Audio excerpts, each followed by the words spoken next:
Assalamualaikum warahmatullahi wabarakatuh. Perkenalkan, nama saya Ridho Rizky dengan NIM 44452500001 kelas 2A, jurusan Ilmu Kelautan Universitas Sultan Ageng Tirtayasa. Di video kali ini saya akan membuat video tutorial cara menggunakan RStudio untuk menguji regresi dan korelasi.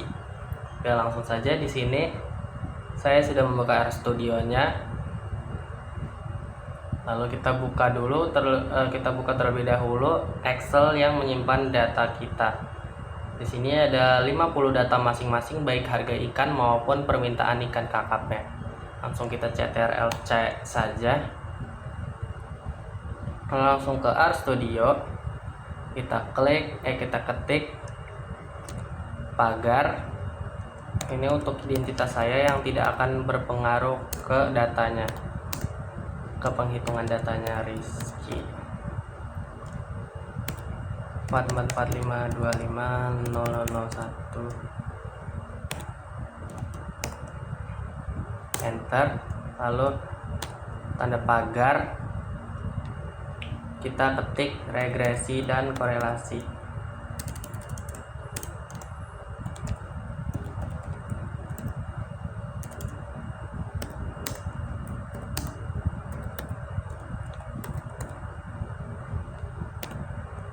Oke, kita enter 2 kali. Di sini kita ketik data penjualan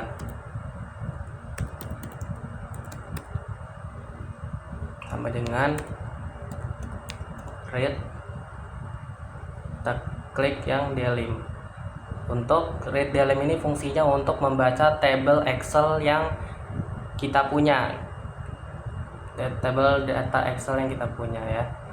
Lalu di sini kita tanda ketik clipboard. Fungsinya apa? Fungsinya untuk menyimpan data yang sudah kita copy tadi. Lalu kita run. Di sini data penjualan. Nah, di sini udah terdapat data penjualannya. Ini fungsinya untuk menampilkan dan memindahkan data dari Excel tadi ke RStudio ini. Jadi RStudio tidak hanya harus import data, tapi bisa juga kita tinggal copy paste saja ke sini. Kita run.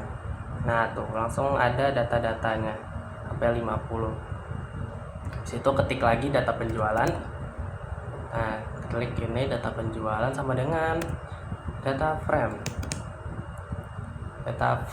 Nah, data frame ini untuk fungsinya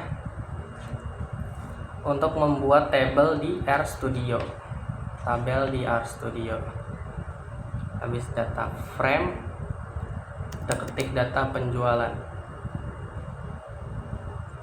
Lalu kita run.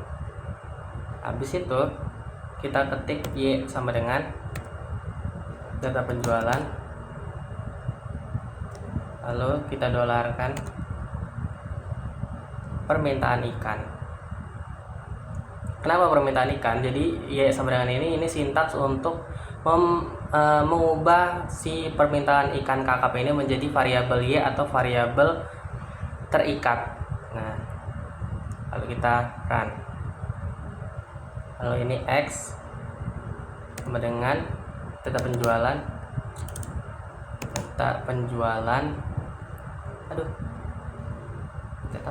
X dolar harga ikan. Nah, harga ikan ini kita ubah menjadi variabel X atau variabel bebas. Kita run. Habis itu kita ketik regresi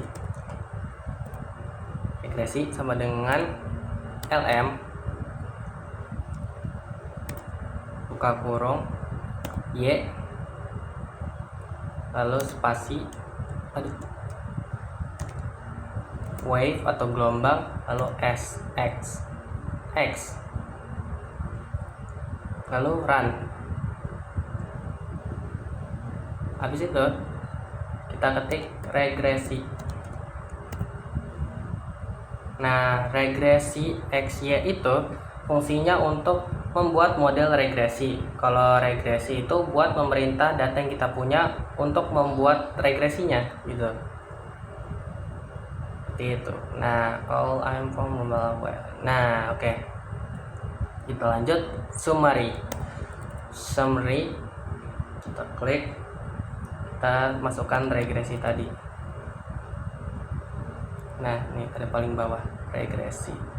Summary itu fungsinya untuk menghasilkan pencocokan data dari hasil regresi tadi. Kita run. Habis itu kita buat plot, lalu lalu x, y, x lab, klik saja, lalu tanda petik permintaan harga dulu, kan ini x itu kan variabel bebas, jadi kita ketika harga ikan kakap, di belakang tanda petik kita tambahkan koma, lalu kita ketik y lab.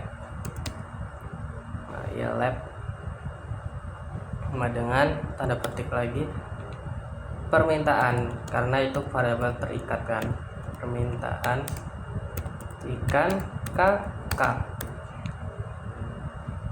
Di situ kita run.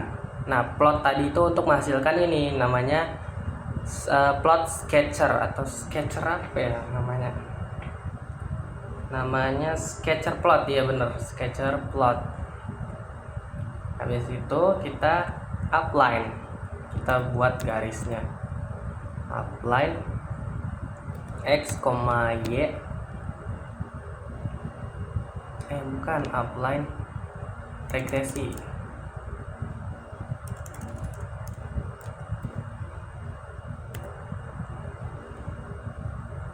Kita masukkan yang regresi tadi.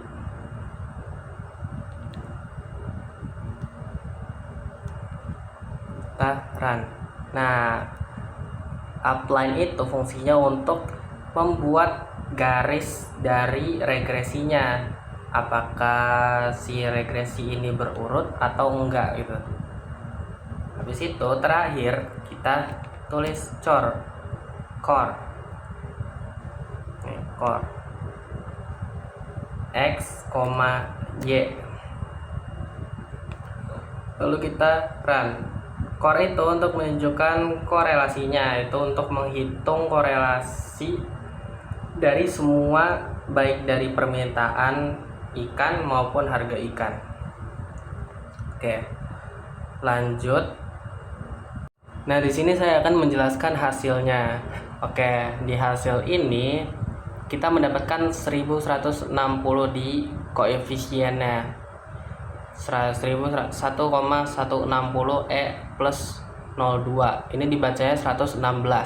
Nah, di sininya yang X nya ini min 2,058 E min 03. Itu dibacanya min 0,002058. Nah, hasil di sini itu menunjukkan kalau harga ikan kakap itu memiliki pengaruh terhadap permintaan ikan kakap. Dari persamaannya aja itu kan diperoleh dari konstansanya itu sebesar 116.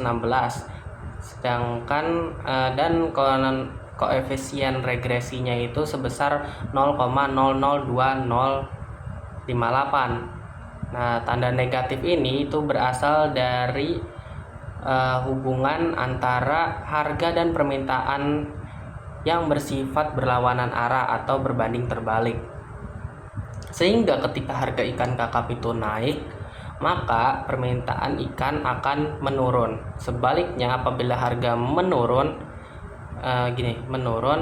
maka permintaan akan melonjak naik, begitu. Lalu untuk residual standarnya mana? Residual standar, untuk multiple R square. Kita bahas multiple R square dulu ya. Itu untuk multiplier A-square itu sebesar 0,9763. Itu menunjukkan kalau 97,63% yang dibacanya dalam persen, 97,63% itu variasi permintaan ikan kakap dapat dijelaskan oleh variabel harga ikan kakap. Sedangkan yang lainnya sebesar kurang lebih 2,37% itu dipengaruhi oleh faktor di luar model data ini. Begitu. Lalu kita ke residual standar. Nah, residual standar ini itu kan untuk mengukur rata-rata penyimpangan data asli garis regresi yang makin kecil itu makin akurat model regresinya. Jadi di sini dapat 4,72. Ini kalau makin kecil itu makin akurat. Nah, di sini kenapa 48 degrees of freedom-nya itu karena ini tuh diambil dari 50 data tadi yang kemudian dikurangi. Ini karena dikurangi oleh jumlah parameter yang didestimasi oleh intercept dan koefisien. Jadi 50 dikurang 2 itu 48 gitu. Lalu habis itu kita bahas core atau korelasinya. Nah, nilai korelasi ini diperoleh sebesar min 0,980856. Ini nunjukin kalau hubungannya yang sangat kuat antara hubungan yang negatif sangat kuat antara harga dan permintaan ikan kakap. Nilai korelasi yang mendekati min 1 ini itu menandakan kalau perubahan harga sangat erat kaitannya dengan perubahan jumlah permintaan. Jadi seperti itu teman-teman. Oke. Sekian dari saya. Wassalamualaikum warahmatullahi wabarakatuh.